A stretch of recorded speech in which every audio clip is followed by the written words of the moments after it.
Bonjour à tous et bienvenue à la 6e rencontre des pionniers des alliances en territoire. Cette année est sous le signe d'une double innovation. D'abord, la première innovation, c'est que cette rencontre est 100% numérique, ce qui a l'avantage de pouvoir élargir finalement le cercle des personnes qui peuvent le regarder en direct. La deuxième innovation, c'est de pouvoir prendre vraiment du recul pour pouvoir montrer à quel point le jouet collectif est déjà une réalité extrêmement incarnée sur les territoires. Et c'est la raison pour laquelle nous avons choisi comme thème cette année l'ODD 17 en territoire. Alors qui sommes-nous finalement pour pouvoir assurer une telle développement de ces démarches de co-construction territoriale?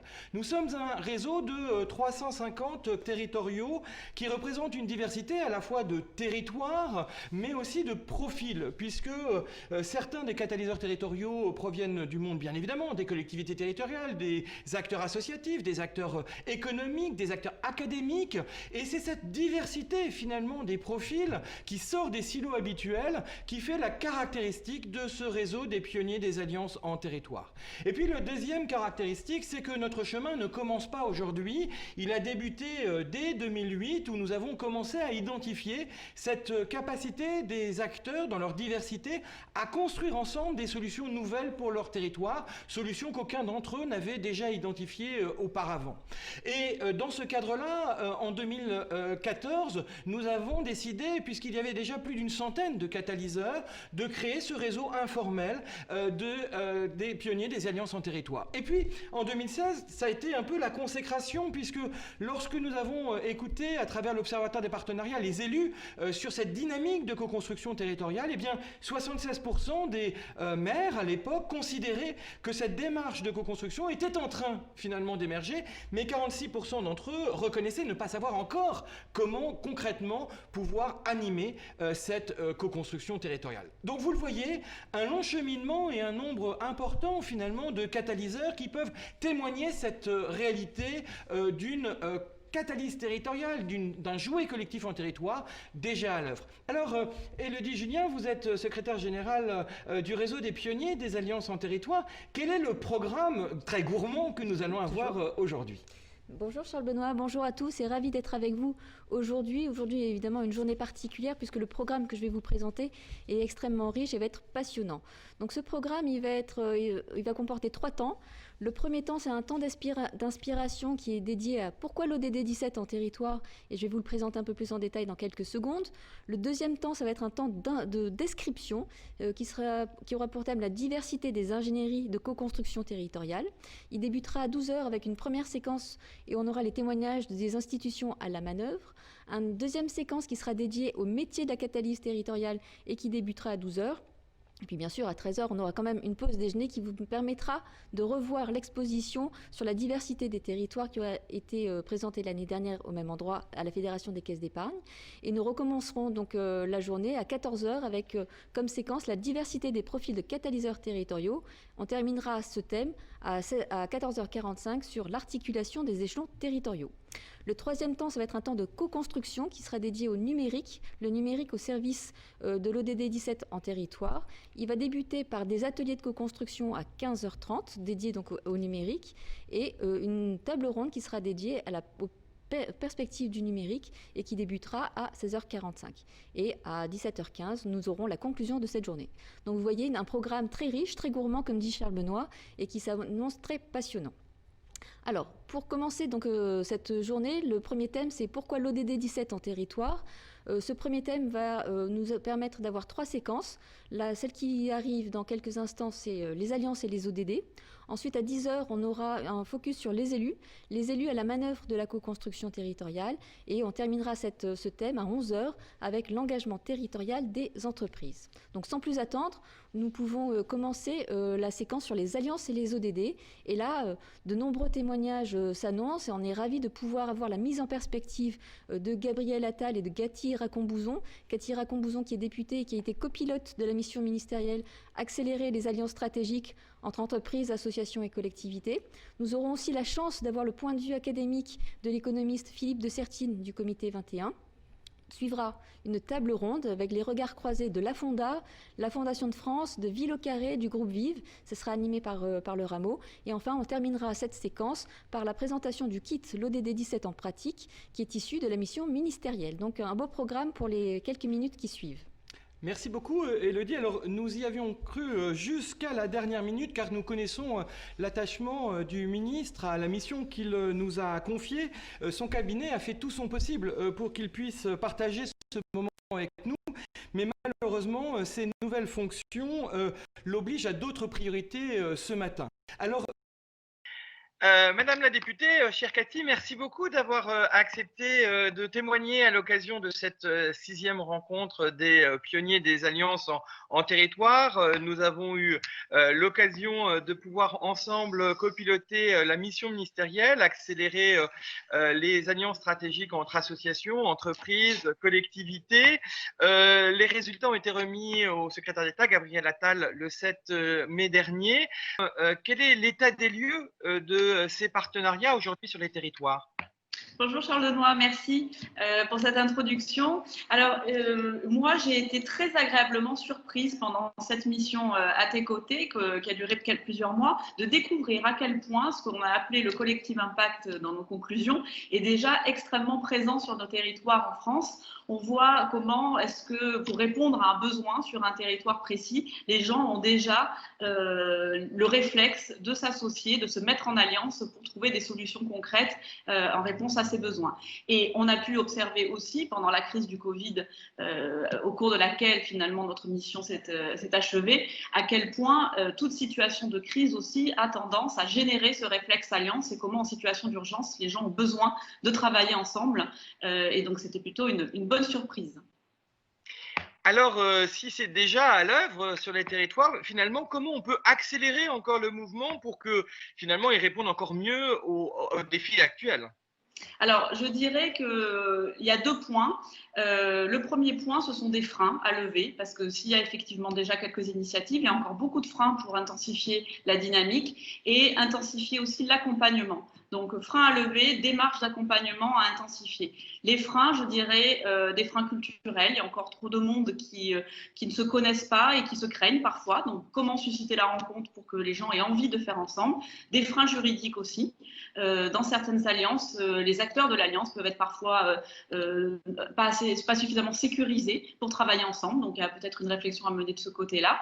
Et sur l'accompagnement, je pense qu'aujourd'hui, les pouvoirs publics ont une posture à faire évoluer, une posture de facilitateur notamment, pour créer cette mise en relation avec différentes mesures à mettre en œuvre et que nous avons recommandées à Gabriel Attal, et aussi un rôle de financeur de l'ingénierie et de l'animation, puisque ce qui nous a frappé, c'est à quel point ces alliances peuvent vivre dans la durée uniquement si elles sont animées avec une méthodologie bien structurée, et souvent il y a trop peu d'accompagnement et de financement pour cette dimension-là. Alors, finalement, le rapport a été remis le 7 mai dernier. C'est toute une démarche collective que nous avons voulu pour pouvoir mettre en œuvre cela. Plus d'une centaine d'organisations ont contribué. Quelles sont les prochaines étapes de cette mission et au-delà de cette mission ? Alors, on ne peut pas évidemment mener une mission sur la co-construction sans continuer à travailler en co-construction les étapes d'après. Donc, on continue cette démarche collective. Ces jours-ci, nous signons avec les contributeurs de la mission et avec quelques parlementaires qui sont sensibles à cette question et qui montrent à quel point la volonté politique est forte aujourd'hui d'intensifier ce phénomène d'alliance. Nous signons une tribune qui est une sorte d'appel justement à intensifier cette dynamique d'alliance sur les territoires. Et puis en parallèle, nous travaillons à une proposition de loi, une écriture d'une proposition de loi qui devrait voir le jour à l'automne et qui donc travaillera à la fois un droit de l'alliance expérimental, donc ce que je disais tout à l'heure, comment sécuriser les acteurs de l'alliance, et aussi comment est-ce qu'on peut intensifier l'éducation à l'alliance, donc c'est-à-dire aussi éducation à la transition sociale, écologique, et comment éduquer à penser autrement pour faire autrement collectivement. Merci beaucoup, Madame la députée, pour votre engagement de ce ODD 17 en pratique sur les territoires. N'hésitez pas aussi à aller les uns et les autres consulter l'espace Alliance et Territoires sur le site du ministère association.gouv.fr puisque vous y retrouverez là toutes les actualités et donc les prochaines étapes de cette action commune et notamment, bien évidemment, la tribune publiée aujourd'hui. Merci Cathy, bonne fin de séminaire et de journée à toi et bien évidemment, on continue ensemble. Tout à fait, à bientôt. Alors, comme l'a dit Cathy Racon-Bouzon, c'est une démarche de co-construction qui a été profondément riche d'enseignements et finalement la diversité des engagements des acteurs ont permis de faire aboutir à un programme extrêmement concret qu'aucun n'aurait pu faire seul. Et le premier objectif aujourd'hui, c'est de faire reconnaître et de valoriser finalement cette diversité du collectif Impact à la française déjà existant et c'est tout le sens de la tribune qui sera publiée aujourd'hui qu'a souhaité impulser la députée. Qu'en effet, finalement, choisir la 6e rencontre des pionniers des alliances en territoire pour lancer cette impulsion était finalement, selon Cathy Racon-Bouzon et ses collègues parlementaires, finalement la bonne occasion de rendre hommage à la qualité de la co-construction déjà existante. Alors nous avons vu finalement le point de vue politique, écoutons maintenant le point de vue académique de l'économiste Philippe de Sertine. Philippe de Sertine a présidé durant 2 ans le comité prospectif du comité 21 qui a pu faire un rapport extrêmement précis finalement sur la grande transition que nous sommes en train de vivre. Écoutons-le. Bonjour Philippe de Sertine, vous êtes économiste et universitaire, également président du comité de prospective du comité 21. Le comité de prospective vient de publier le rapport sur la grande transformation à laquelle notre société est confrontée, donc grande transformation écologique, mais également économique et sociale. Et l'objectif de ce rapport, c'est de proposer des pistes d'action pour enclencher cette grande transformation de nos modes de vie. Donc la première question qu'on aimerait vous poser, c'est quels sont finalement ces freins et les leviers aussi pour enclencher cette grande transformation ? Alors, nous avons identifié beaucoup de freins et leviers à l'intérieur de ce rapport. Peut-être si on les résume très vite, on peut dire qu'on va avoir à l'intérieur des freins et à l'intérieur des leviers, finalement peut-être les mêmes choses. C'est-à-dire que ce qui peut être un frein, en réalité peut devenir un levier. Si on va très très vite, on va dire que nous avons d'abord les gens, les vrais gens. C'est ça qui est en même temps parfois le frein, c'est-à-dire si l'habitude, le mode de fonctionnement ne correspond pas à une volonté de transformation, mais ça peut être aussi l'inverse. C'est-à-dire que c'est à partir du moment où les vrais gens dont nous sommes, mais on va dire au niveau de la population mondiale, veut changer, que là, d'un seul coup, la transformation s'enclenche. Peut-être un deuxième groupe important, c'est celui des décideurs. Des décideurs quels qu'ils soient. Et quand on dit décideurs, on est décideur lorsqu'on est syndicaliste, on est décideur lorsqu'on est dirigeant d'entreprise, on est décideur lorsqu'on est politique. Il peut y avoir une impulsion, il peut y avoir aussi, et ça c'est quelque chose que l'on va retrouver assez souvent, que nous soulignons, le fait que le décideur, par définition, il a tendance à vouloir être conservateur, garder le modèle qui est celui qui l'a permis de devenir décideur. C'est peut-être quelque chose que l'on commence à voir un tout petit peu dans cette situation que nous connaissons d'après-Covid, où il y a eu beaucoup de changements et où on voit bien que parfois, ceux qui freinent le plus seraient ceux qui doivent prendre la décision, effectivement, de bouleverser les habitudes, de changer véritablement le mode de fonctionnement. Troisième élément, la question financière, la question des moyens. Ça, c'est quelque chose d'absolument fondamental qui avait été beaucoup mis en avant, notamment par les pays. Par exemple, les pays en développement qui souhaitaient aller vers une grande transformation, mais disant nous n'avons pas les moyens. Quatrième élément, qui est un élément qui est à la fois un élément, je dirais, de frein et à la fois un élément de moteur, c'est, on va dire, tout ce qui correspond à la problématique technique, qui peut être évidemment scientifique, dans lequel nous avons du frein, mais nous avons aussi beaucoup de moteurs, et c'est d'abord évidemment ce que nous avons voulu souligner. Merci beaucoup. Alors, dans votre rapport, quelle est la place du territoire? Qu'est-ce qui est mis en valeur? Nous avons beaucoup insisté sur l'importance du territoire dans la grande transformation. L'un des aspects forts probablement qu'il faut retenir par rapport à cette transformation à laquelle le monde est appelé, c'est que nous avons un modèle issu de la société industrielle, issu des grandes révolutions industrielles, qui n'est pas le modèle de tout temps d'humanité, mais qui est un modèle, on va dire, qui a 150 ans, qui est celui des grandes métropoles et même des mégalopoles qui ont été jusqu'à maintenant les axes forts de croissance et qui parfois ont été encore présentés comme les axes forts de croissance futurs. Il nous a semblé très important de souligner que cet aspect-là doit changer, cet aspect-là doit être profondément modifié. Nous voyons aujourd'hui que les objectifs de développement durable doivent être d'abord infusés, si l'on peut dire, dans les territoires, dans les régions, dans les départements, dans les villes, grandes villes, moyennes villes, petites villes, dans les territoires ruraux. C'est le grand enjeu de la transformation. Et évidemment, lorsque nous avons vécu le confinement et que nous avons vu un mode de fonctionnement différent, que nous avons vu que peut-être cette notion de concentration à l'intérieur de très très grandes villes n'est pas du tout la fatalité pour un avenir lointain, mais même un avenir proche, et que l'on a vu à quel point il était possible d'aller très très vite dans le changement, eh bien ça signifie évidemment que du point de vue territorial, il y a quelque chose d'absolument capital aujourd'hui à regarder.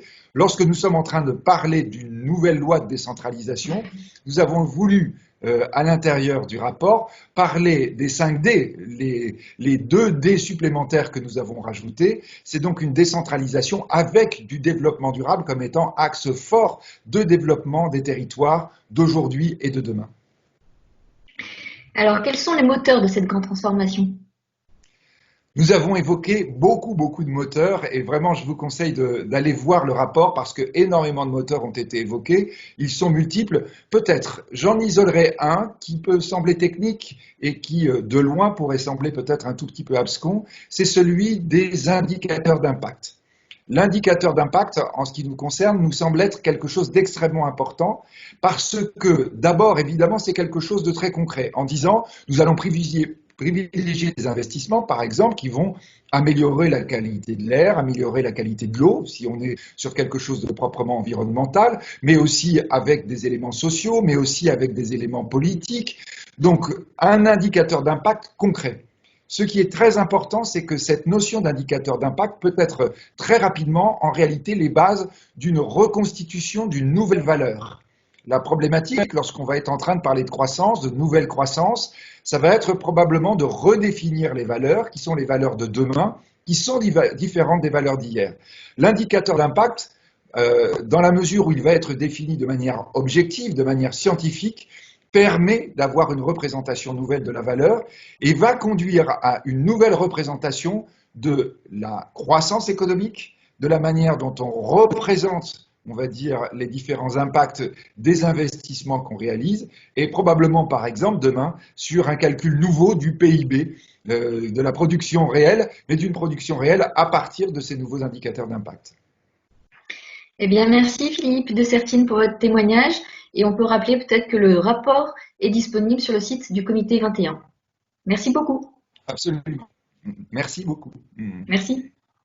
Alors comme c'est précisé dans la vidéo, il ne faut surtout pas hésiter à aller consulter ce rapport qui est passionnant sur le site du comité 21. Alors tout au long de cette journée, on va vous faire participer parce qu'on souhaite vous poser un certain nombre de questions.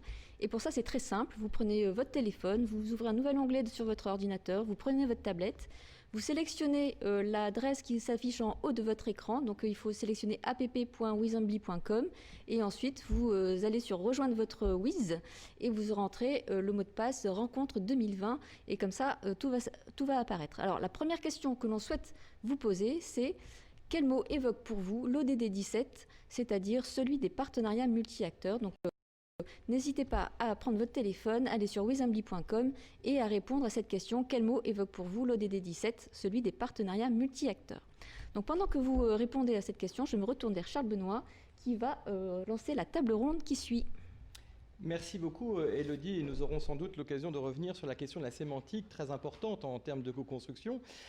Mais avant ça, comme vient de l'exprimer Philippe de Sertine, à enjeu systémique, réponse systémique. Les Nations Unies, en 2015, ont défini un cadre commun d'objectifs d'ici 2030 à atteindre, que sont les objectifs de développement durable. Et il n'a échappé à personne que le 17e ODD, le 17e objectif, est celui des moyens.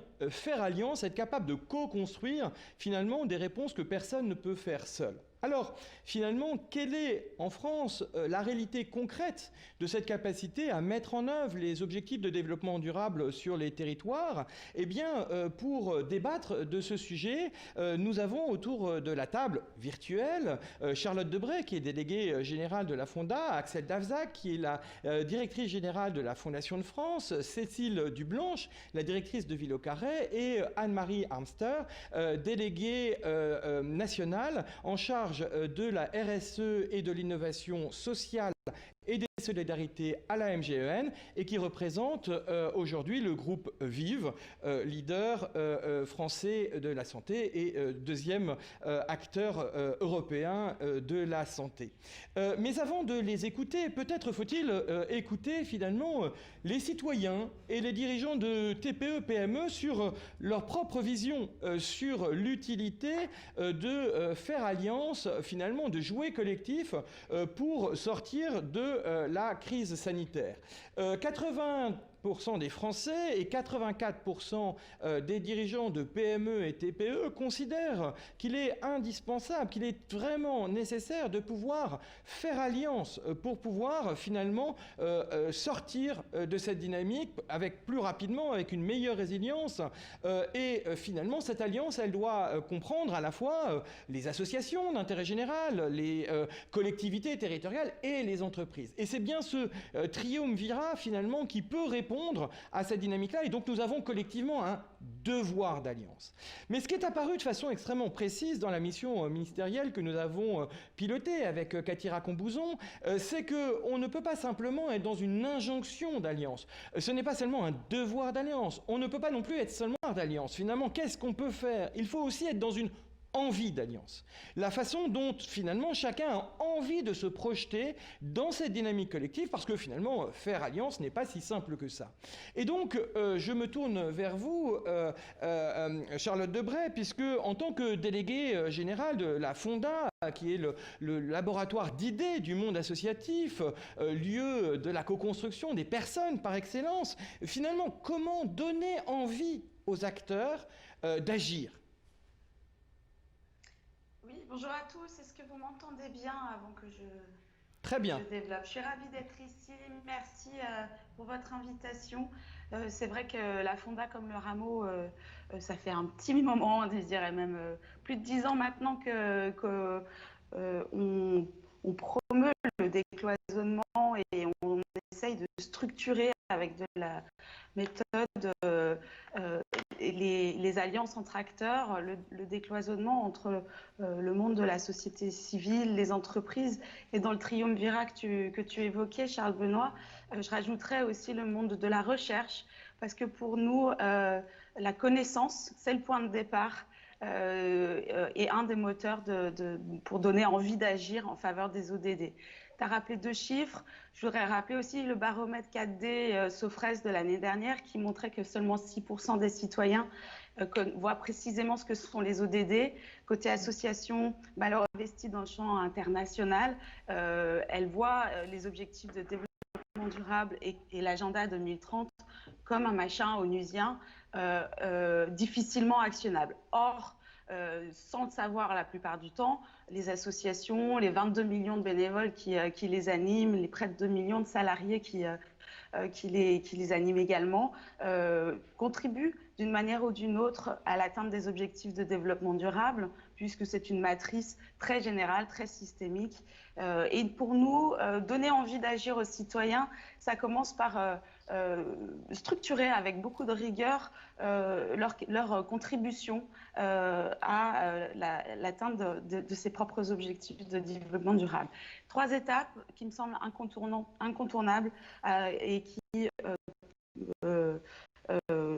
ont été expérimentées à la Fonda dans le cadre de ces différents travaux, et notamment le programme Faire Ensemble 2030, qui est la suite de Faire Ensemble 2020. La première étape, donc, c'est de faire connaissance.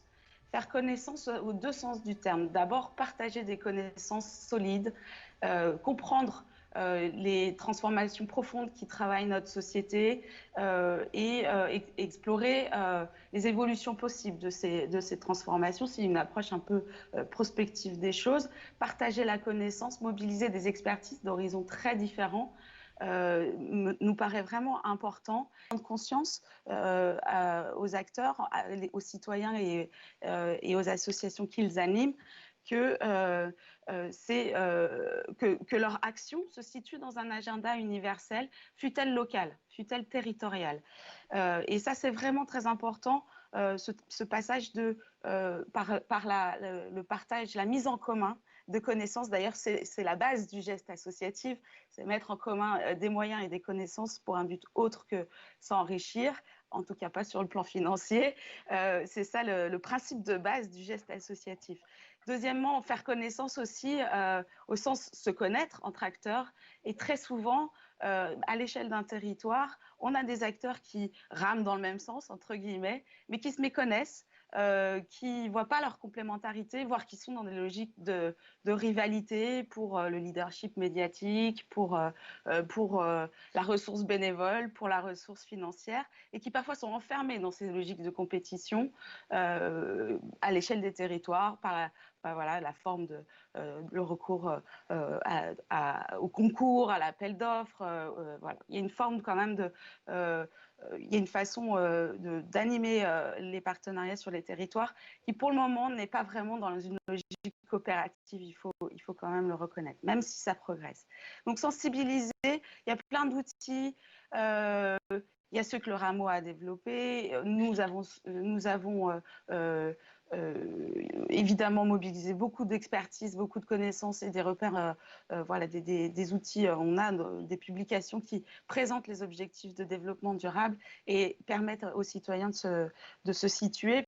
Puis on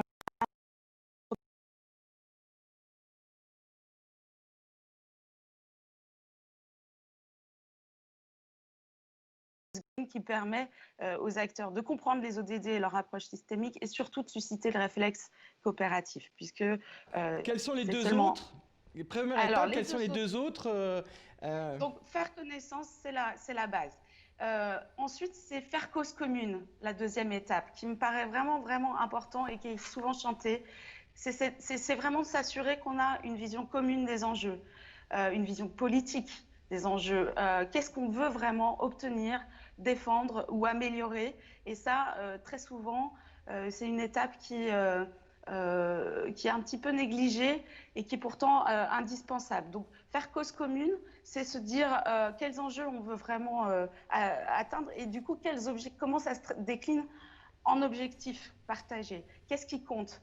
Et à partir de là seulement, toute la tiraille de l'ingénierie, du faire ensemble à proprement parler. Donc, troisième étape, le faire ensemble à proprement parler, avec ce qu'on a, nous, expérimenté et ce qu'on essaye d'expérimenter encore dans la suite du programme Faire Ensemble 2030, une mobilisation d'acteurs d'horizons très différents qui se dotent d'abord d'un dispositif de gouvernance, qui se disent collectivement quelles valeurs et quelles règles ils vont adopter pour travailler ensemble. Ça, c'est indispensable que chacun puisse situer sa place et puis son engagement, sa contribution à la gouvernance d'une approche pluriacteur.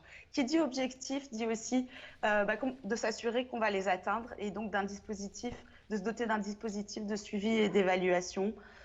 Et comme le rappelait Monsieur Dessertine, la question de l'impact des indicateurs va être vraiment très structurante et à charge au monde de l'ESS de porter très haut des valeurs qui, pour le moment, ne sont pas dans les radars du PIB. Donc, gouvernance, dispositif d'évaluation. Ensuite, évidemment, un modèle socio-économique Quand je dis socio-économique, c'est parce qu'il y a aussi beaucoup de bénévolat qui peut entrer en ligne de compte.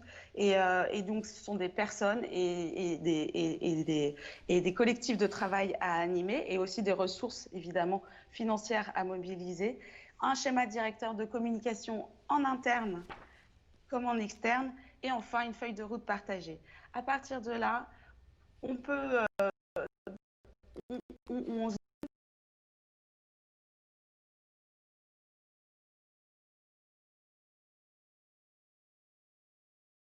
que tu as rappelé, que vous rappelez sans cesse au Rameau aussi, c'est cette fonction de catalyseur, d'agrégateur, enfin de colonne vertébrale. C'est pas nécessairement une personne et un métier bien spécifique, mais bien une fonction qui peut être partagée, qui peut être distribuée, mais qui est essentielle pour que ça fonctionne, pour que ça produise des effets à grande échelle. C'est cette capacité, toute cette ingénierie relationnelle qui permet aux acteurs de rester en confiance, de s'assurer que tout le monde reste engagé dans la durée et de s'assurer que personne ne tire la couverture à soi aussi, parce que c'est souvent, parfois, ce qu'on peut observer. Je suis désolée, j'ai été un peu longue, mais j'ai terminé. Non, mais c'est important. Et puis le citoyen est le premier dans cette dynamique. Et en plus, la transition est toute trouvée, puisque finalement, au-delà des citoyens, du pouvoir d'agir des personnes, la question est aussi comment on mobilise les organisations d'un territoire et comment est-ce que finalement elles peuvent être co-constructrices d'un projet de territoire. Et là, je me tourne.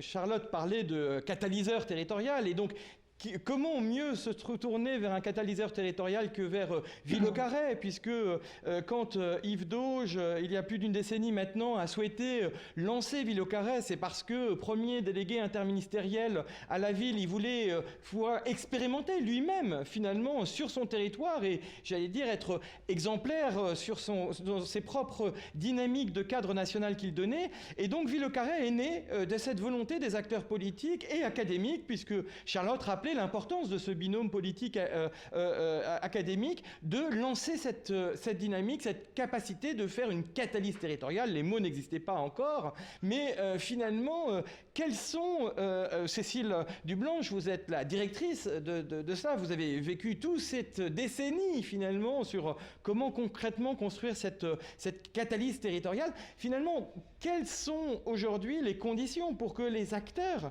puissent travailler ensemble et comment est-ce qu'on peut faciliter cette rencontre entre des mondes différents, parce qu'il faut bien rappeler que collectivités, associations, entreprises, acteurs académiques, tout ça ce sont des mondes différents, comment on les fait travailler ensemble?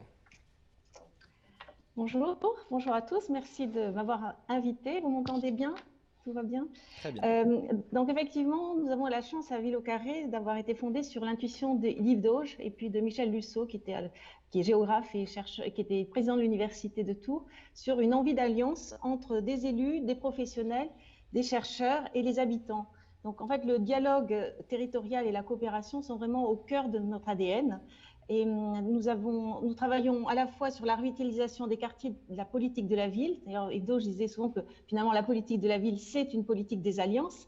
Donc on a été forgé par ces propos.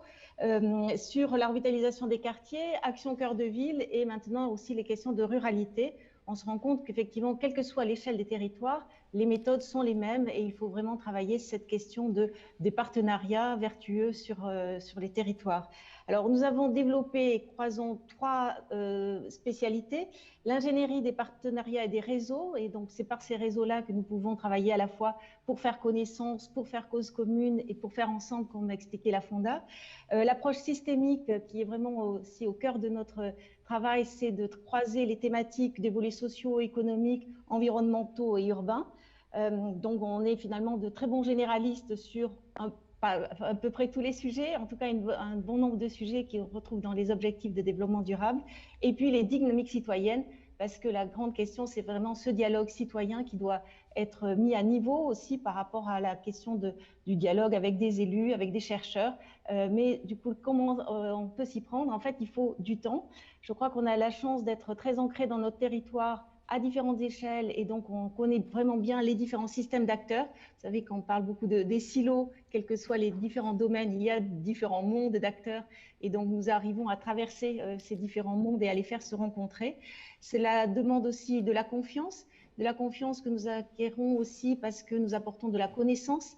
Nous partons de la connaissance des actions qui se passent sur le terrain et nous les valorisons. Donc nous donnons confiance aussi aux acteurs et puis nous arrivons à les aider à mieux travailler ensemble parce qu'ils nous reconnaissent maintenant. Ça fait 12 ans que nous travaillons dans ce domaine et donc il y a une confiance, voilà, tout simplement pour pouvoir mieux avancer. On dit parfois que nous exerçons une mission de coaching territorial parce qu'il y a besoin de prendre soin des acteurs, qu'ils soient élus, professionnels, bénévoles. Et la différence, c'est qu'on ne va pas faire du coaching individuel, mais c'est plutôt de les aider à mieux travailler ensemble pour que les territoires fragiles puissent trouver des actions de coopération qui soient utiles pour leur développement. Merci. Et alors, dans ce cadre-là, comment les ODD peuvent être un cadre partagé utile à cette dynamique ? Alors, j'en profite pour vous remercier, Charles Benoît, parce que c'est vous qui nous avez fait découvrir les ODD, et en particulier l'ODD 17, où vous nous avez aidé à relire notre projet associatif pour se rendre compte que finalement, nous étions un outil propice pour mettre en place l'agenda 2030, étant donné que nous sommes sur le croisement des acteurs, des territoires et des domaines. Donc, ça nous a permis finalement de repenser effectivement notre projet pour l'expliquer à la lumière des ODD et ça nous a donné une légitimité pour nous engager sur les questions de transition juste que nous allons maintenant activer plus particulièrement. J'ai été très heureuse de découvrir aussi le guide du comité 21 qui sera présenté tout à l'heure parce qu'il montre vraiment le chemin pour les collectivités. C'est un guide d'appropriation des collectivités. Donc il nous semble qu'aujourd'hui, tout est dans nos mains et puis du coup, il n'y a plus qu'à trouver beaucoup de volonté, peut-être un peu d'audace pour effectivement aller plus loin dans ces questions-là. Mais effectivement, les choses sont prêtes et nous sommes heureux aujourd'hui de se rendre compte que nous sommes prêts vraiment à prendre notre part dans cet agenda 2030. Merci beaucoup. Alors, vous avez cité 3 mots importants, hein, le temps, la confiance et la pédagogie. Et là, je ne peux que me tourner vers Axel Davzac parce que finalement, ce sont les 3 mots qui caractérisent une fondation et particulièrement la Fondation de France qui, depuis 50 ans, finalement agit sans doute pour que ces 3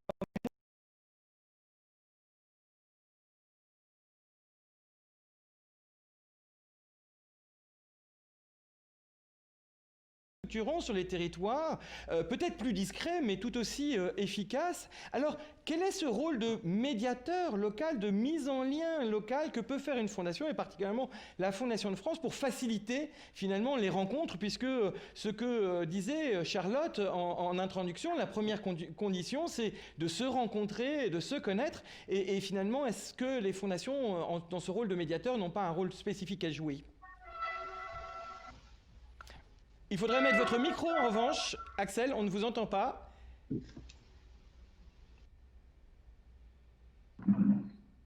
C'est mieux là, vous m'entendez ? Oui, parce que la Fondation de France est très discrète, mais quand même, c'est mieux quand on l'entend. De m'accueillir ce matin. Et vous avez raison, Charles Benoît, la Fondation de France, on la connaît de nom, mais souvent on ne sait pas ce qu'elle fait de manière très concrète et c'est pour ça que je suis ravie d'avoir l'occasion ce matin de pouvoir raconter ce travail très concret dans les territoires. La manière de définir la Fondation de France, finalement, souvent nous disons que nous sommes le premier réseau de philanthropie. Ça veut dire quoi ? Ça veut dire qu'autour de la Fondation de France, il y a de fondateurs, de porteurs de projets, d'acteurs de terrain, de citoyens aussi. Et donc, notre valeur ajoutée, nous, à la Fondation de France, c'est d'arriver à créer ce réseau pour porter ensemble des projets au service de l'intérêt général.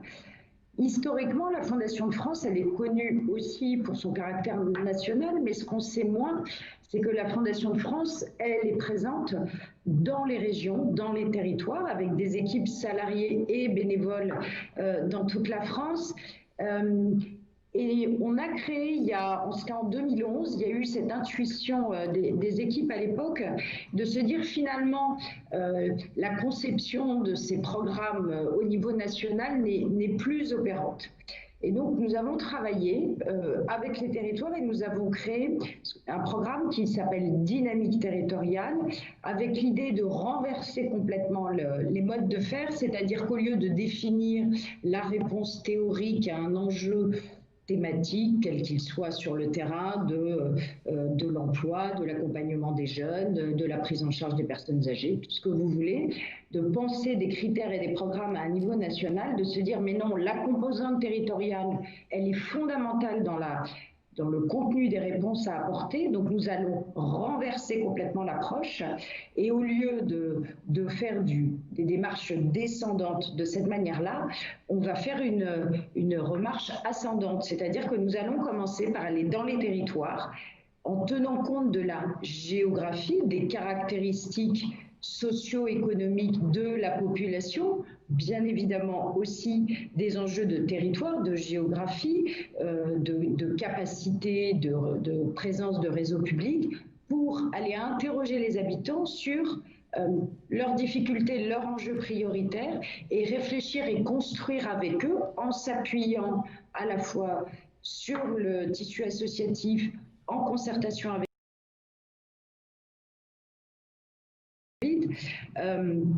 typiquement dans le bassin minier du Nord, qui est un territoire qui, malheureusement, sur un petit territoire mine d'idées que nous avons délimité, ce n'a pas été de leur donner des formations. La réponse n'a pas été de faire je ne sais pas quoi. Ils ont dit mais nous, on a déjà un premier problème, c'est qu'en fait, on ne peut pas se déplacer. Donc très bêtement, on ne peut pas se rendre à des entretiens d'embauche.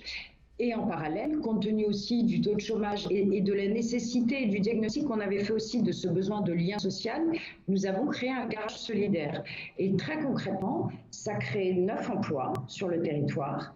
Ça crée devenu un lieu de rencontre et d'échange. Certains jeunes se forment et surtout certains jeunes maintenant, en faisant réparer des moyens de transport, peuvent sortir de leur zone. Voilà.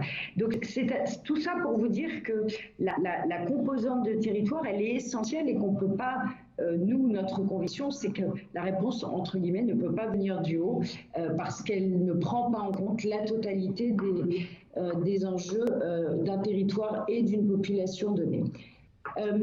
Le point dans lequel nous sommes, donc ça c'est très très vite, je vous promets, je vais être très synthétique. Ce que je voudrais juste dire, c'est que dans les mois que nous venons de vivre dans le cadre du confinement en raison de la crise du coronavirus, la Fondation de France, elle a pu être en capacité de répondre dans le cadre de son partenariat avec l'Institut Pasteur et la PHP, parce que nous avons réussi à faire jouer ces réseaux. Nous avons mis en place des traiteurs solidaires qui ont réouvert, qui ont fabriqué des repas. Et en face, nous avions, nous, toutes les associations que nous connaissions qui avaient besoin de pouvoir apporter de la nourriture à des personnes qui n'avaient pas de quoi se nourrir pendant cette période de confinement. C'est là où le réseau joue, c'est là où le territoire joue. Donc nous, la décision que nous avons prise ces dernières semaines, c'est d'accélérer le programme Dynamique territoriale et l'action dans les territoires. Pourquoi ? Parce que plus le temps passe, plus on s'aperçoit que la composante spécifique du territoire permet de structurer de manière extrêmement forte la qualité de la réponse que nous apportons. Et en fait, nous considérons qu'il y a 3 sujets. Le premier, c'est que les besoins ne sont pas les mêmes. Je vous l'ai expliqué, je n'y reviens pas. Il faut bien comprendre les besoins dans le contexte du territoire. La deuxième chose, c'est que nous avons cette capacité, nous, Fondation de France, parce que nous sommes un réseau, d'arriver à penser, à construire des coalitions, nous appelons ça des coalitions qui vont être adaptées. C'est-à-dire que nous sommes un lieu neutre et donc nous pouvons rassembler dans une salle les bonnes volontés, les acteurs et les parties prenantes pour réfléchir ensemble à la solution. Et enfin, la troisième chose, c'est ce que nous appelons notre boîte à outils, c'est-à-dire que les besoins en fonction du contexte, du territoire, des acteurs en présence ne vont pas être les mêmes. Donc parfois, il faut accompagner les gens. Parfois, il y a besoin d'argent, très simplement. Parfois, il y a besoin de temps de rassemblement, de travail de capitalisation. Donc, il faut être aussi en capacité d'apporter les bonnes réponses. Et nous sommes convaincus que la multiplication de ce type de démarche permet, au-delà de toutes les réponses qu'on apporte, nous considérons que c'est ça qui fait le lien social aussi dans notre pays et c'est très essentiel pour l'avenir. Merci infiniment pour ce témoignage parce qu'en fait vous nous donnez la méthode de l'ODD 17 en pratique sur les territoires et ce qui est passionnant dans ce que vous décrivez, c'est la nécessité et la capacité d'articuler le national et le territoire finalement de façon horizontale et non plus verticale comme jusqu'à maintenant.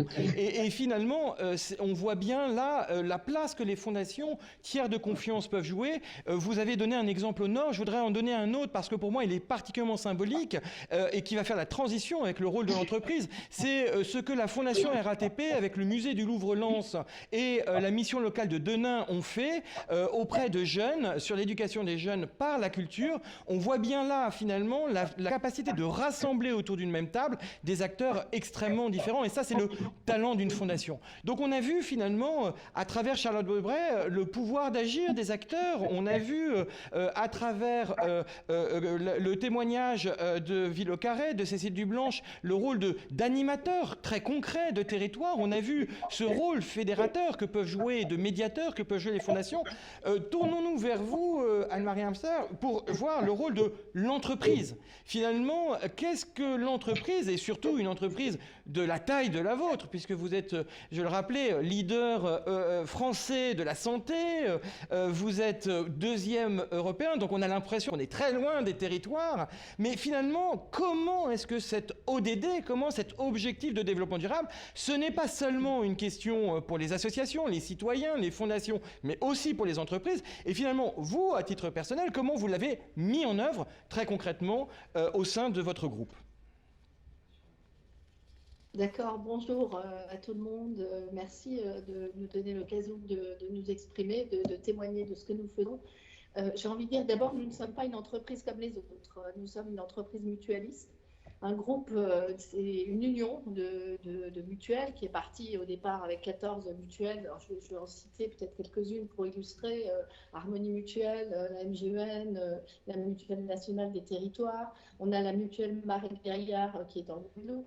On a aussi la SPAC Assurance et puis le groupe de logement social récemment, Arcade Ville. 10 millions de personnes protégées et puis à peu près 70 000 entreprises qui sont clientes. Donc en fait, effectivement, on pourrait avoir ce sentiment d'être très, très éloigné. Alors, déjà, au travers de nos activités et aussi au travers de notre identité mutualiste, on est ancré dans les territoires.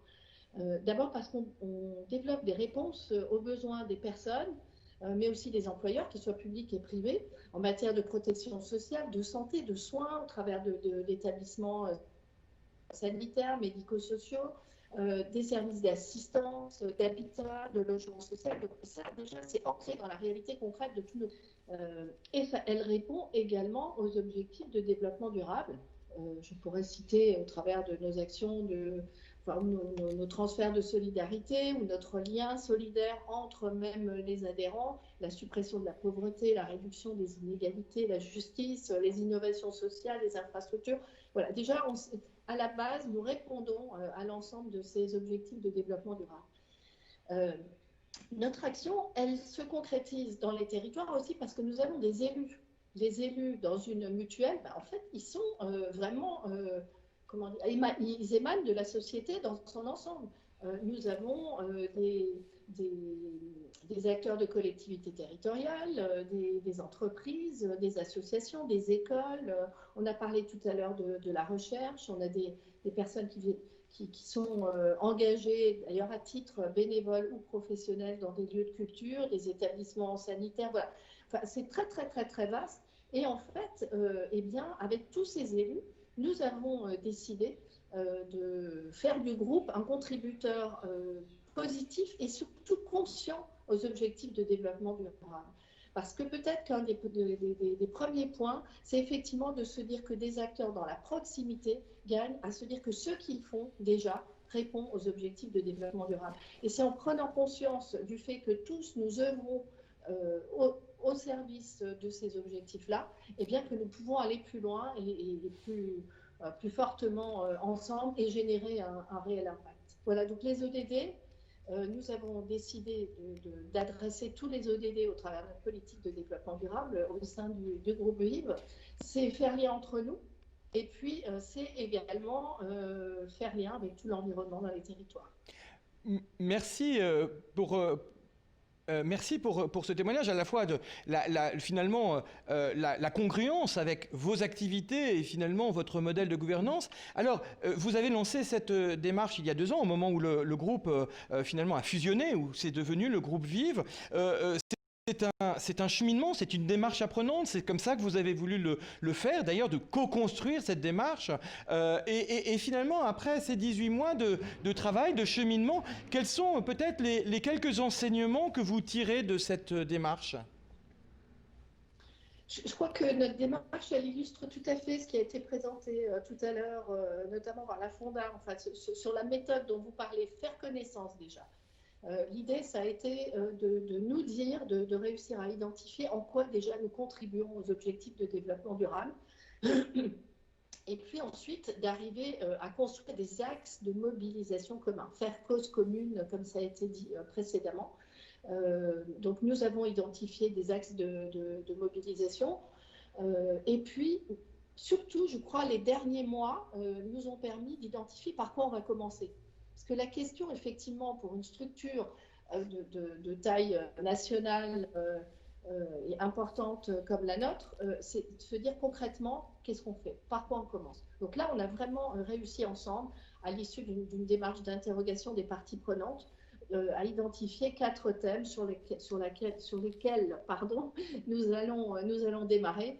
Et c'était notamment également en lien ou en réponse à tous les enjeux du Covid-19 et des déterminants quelque part de cette situation que nous connaissons aujourd'hui, qui rejoint très fortement la question des déterminants de santé, qui est évidemment en plein cœur aussi de nos activités complémentaires santé.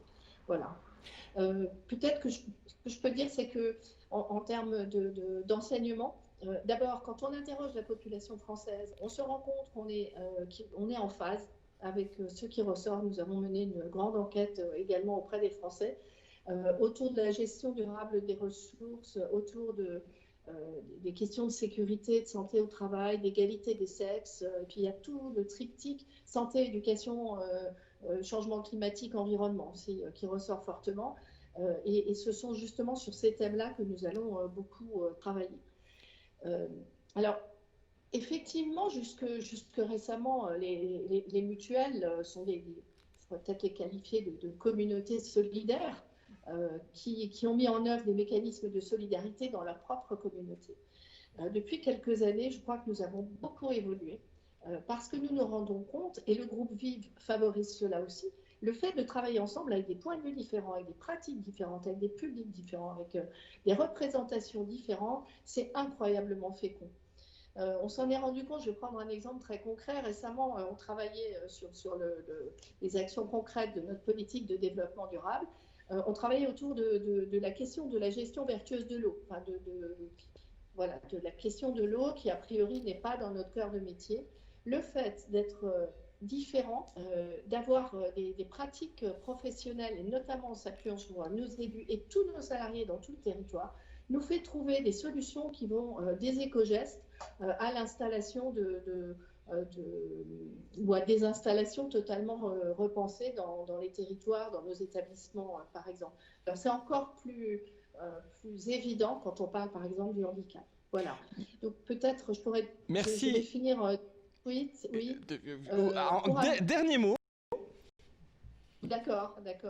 Non, voilà, c'est en recherchant des solutions pour améliorer la vie de chacun, ce que cherche à faire le groupe VIVE, eh bien, en fait, nous contribuons en même temps à la préservation de nos biens communs. Et nous trouvons des personnes, des acteurs qui sont convaincus, comme nous, de l'intérêt de mutualiser nos idées, nos énergies et nos solutions.